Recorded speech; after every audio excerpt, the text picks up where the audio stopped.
Holding hope now to keep going forward now because we are this far away from the touchdown. All right, now here we go. Hey guys, I'm Lisa. That's my husband, my biggest Bodyguard. I've been just asking him tonight. Happy birthday! I do that pretty well, right? Tabarnak! Tabarouette! No, I have nothing prepared. I've just asked him. I've actually never even done this before. So, both be there.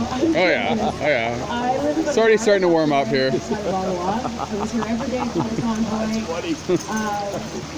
Little background on myself. I've always been a patriot through and through. I bleed red. I love my country. I love Canada. I'm ashamed of my government and what it's become, but I love my country. I love Canadians.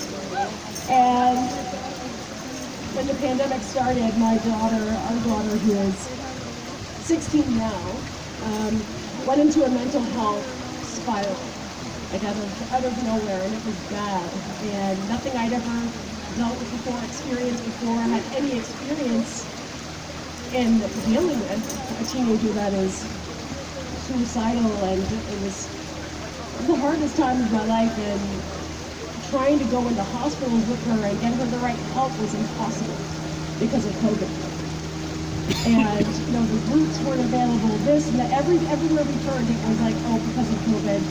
Oh, unfortunately, because of COVID, there's nothing we can do. So I was left feeling completely helpless. My husband and I and our family on how to help her.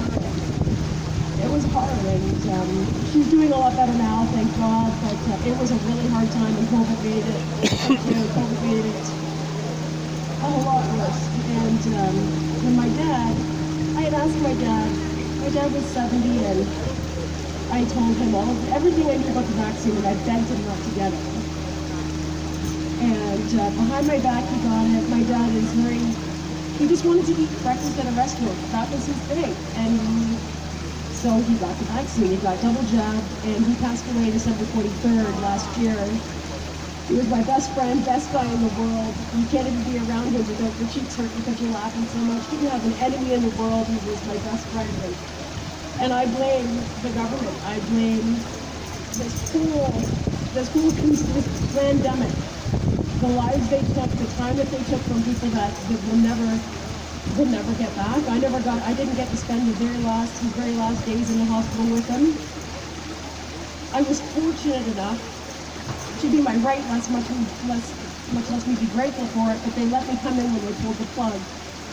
Me and one of my two sisters, so one of us had to watch by Zoom.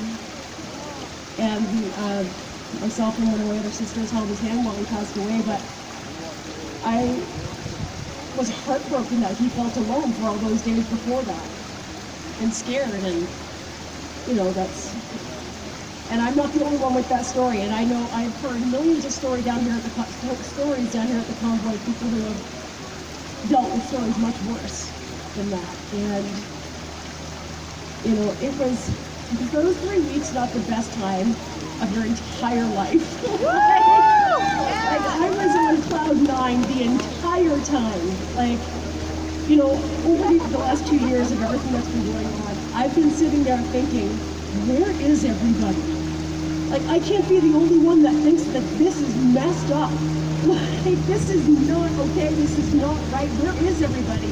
And I'm watching these videos on social media of Germany and everybody that's coming together in the millions and saying enough is enough. And I'm like, where's Canada? Like, we're way too complacent. Enough of the complacency with Canada. We can't be polite anymore. Like, we're losing our country right in front of us. Like, and we're too busy just saying, okay, all right, well, it must be for the greater good. It must be for the health. I'm saving my neighbors. I'm saving my grandma, and that's how they got us. That's how they deceived people.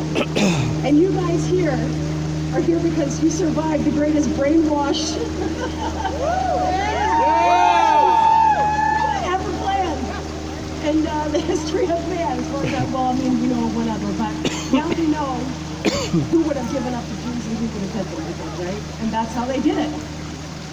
It was all brainwashing, and And before you knew it, That's it was a brainwashing. segregated society. Some people weren't worth living and some people weren't. And how often did we hear that the unvaxxed weren't worthy of health care, should die, yeah, we're still here fighting for them. The Pfizer documents just came out. And I am so mad for my family and friends who took it. I'm so mad for them. I feel sorry for them.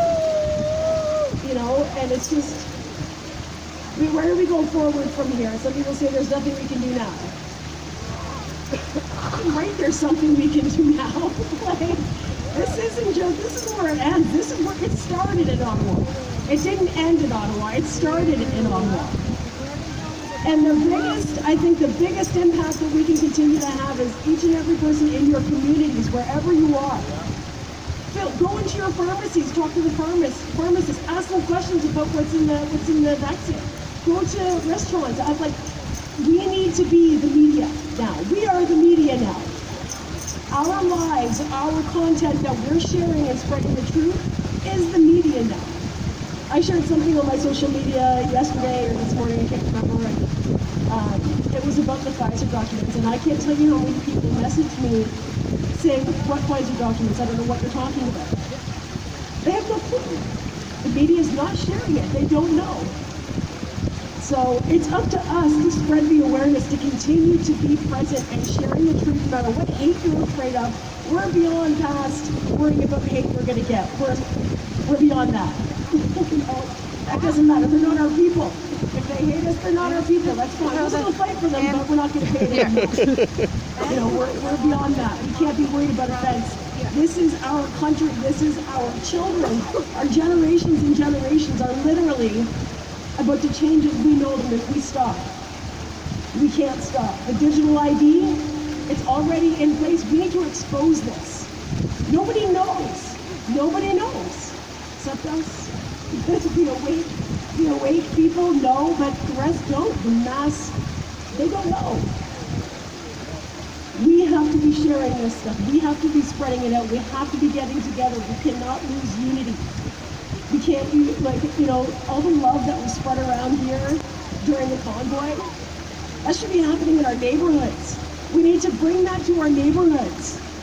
Love conquers all. And that's what was the difference here. That's how we knew God was in this fight. And that's how we know we win.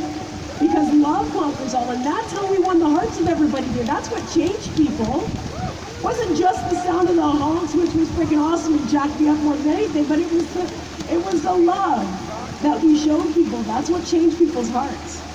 And that's what's going to continue to change people's hearts. We're not going to get through to anybody by just sharing a post up, cramming information down their throat, because they think that we're just spreading misinformation. We have to meet them where we're at. We have to love them where they're at and share the truth and love with them. Even if they don't accept it, even if they don't give us love back. That's what's going to change everything.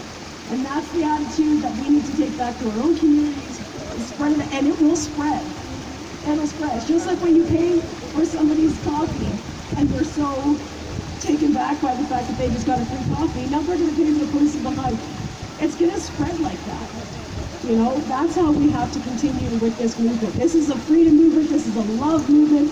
And we've got to show everybody how Canadians love each other. And we demonstrated that, and we have to continue to demonstrate that.